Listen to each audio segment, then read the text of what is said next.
morning, students. Today we will do our next topic, that is asana. So basically asana means position or posture of the body. So we are going to divide the asana into two groups according to basis of the body, position of the body, and other is formation of the body looks like. So first, on the basis of position of the body, number one, standing position asana, sitting position asana, and laying position asana. On the other side, it's a cultural asana, meditative asana, and relaxative asanas. Number one, cultural or corrective asanas bring out change in the body by correcting postural defects, correct disturbance functioning of various systems, improve muscle tone, and also culturative mental attitude. Sarvangasana, Shalabhasana, Bhujangasana, Mayurasana, Paschimottanasana are the example of the cultural asana. Next is meditative asana. These are cross-legged sitting posture which allow you to sit upright and relaxed for a longer time. These posture increase concentration power and help in meditation. These asanas should be practiced in peaceful atmosphere. Padmasana, Siddhasana, Vrajasana, and Sukhasana are the examples. Last is relaxative asana. These asanas help in the relaxation of physical and mental fatigue. They provide relaxation to our body and mind. Shavasana is the best example for the relaxative asana. In Sanskrit, the word Sukham means delight and asana means posture. This asana is basically a relaxation pose. In this asana, you have to sit in a comfortable position. You require lot of patience and concentration. It is one of the easiest asana. For this asana, your eyes should be closed. Keep your back straight. Keep your hands on your knees. Cross your legs. Relax your shoulder. Keep your head straight. Benefits. Number one, it's calm your mind.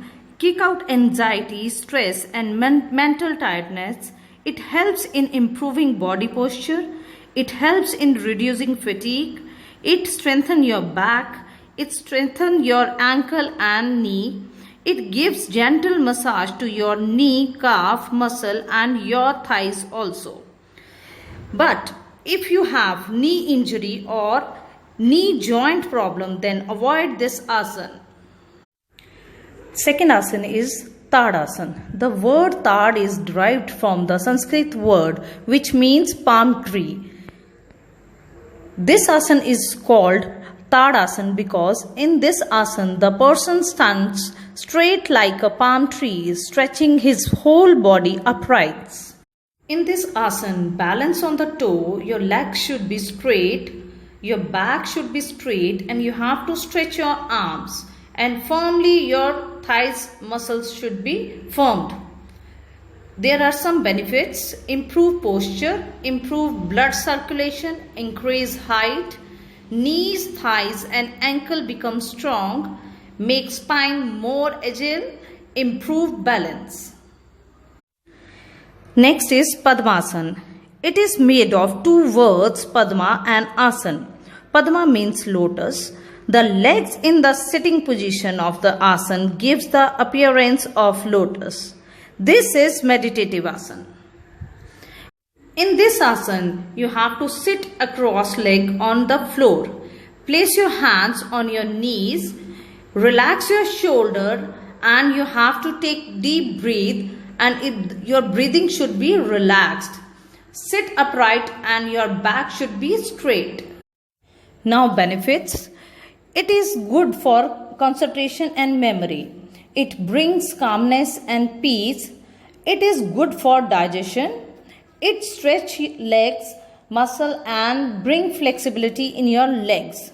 But if you have an injury in your knee, then you have to avoid this asana. Next is Shashankasana. It is also derived from Sanskrit word. It is a combination of two words, Shashanka and Asana. In the final position of this asana, the body resembles the shape of a hair. That's why it is called Shashanka asana.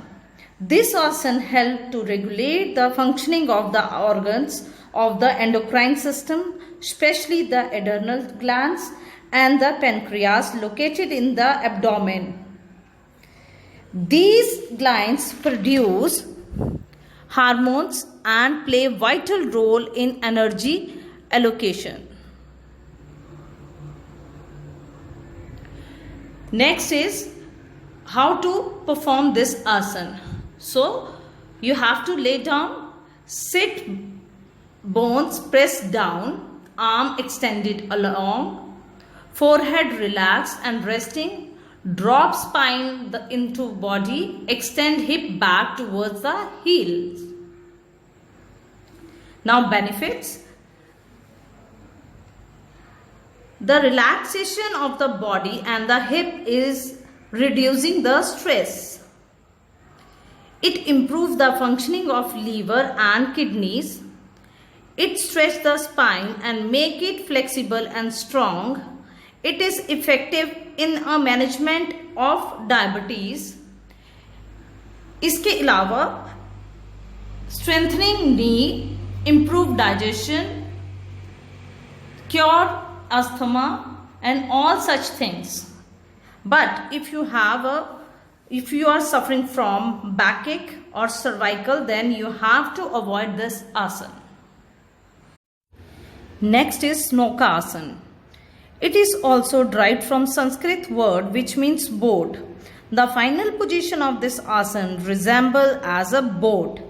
This asana can be performed both in spine and prone position.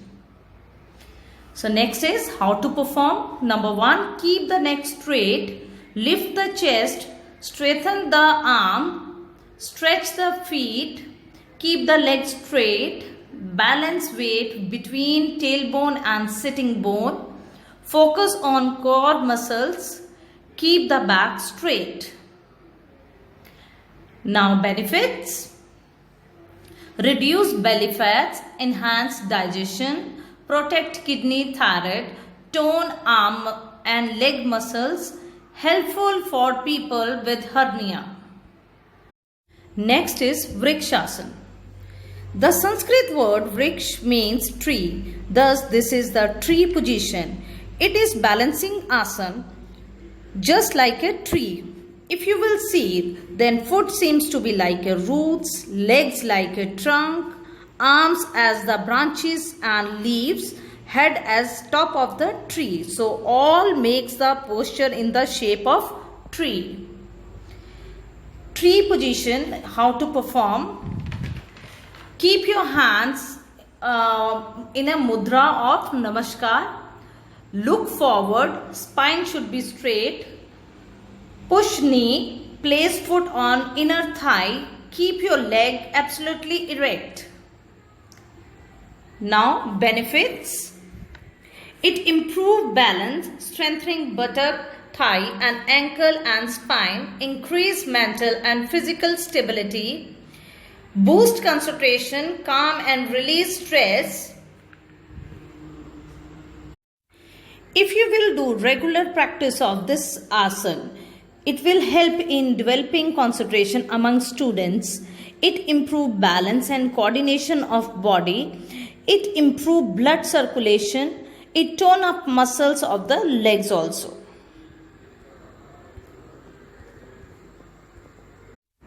Next asana is Garudasana. This asana is named after the well-known bird Garud. In this asana, the hands with arms placed in front look like the beak of the eagle. Now benefits. It helps to loosen the joints of the legs and arms. This asana helps to give static stretching of the muscle of upper and lower parts. It enhances concentration. It develops balance in the body. But persons suffering from muscular pain, injury of bones and joints should not practice this asana. So we are finishing our topic here. In next topic, we will meet you in the next video. Till then, thank you.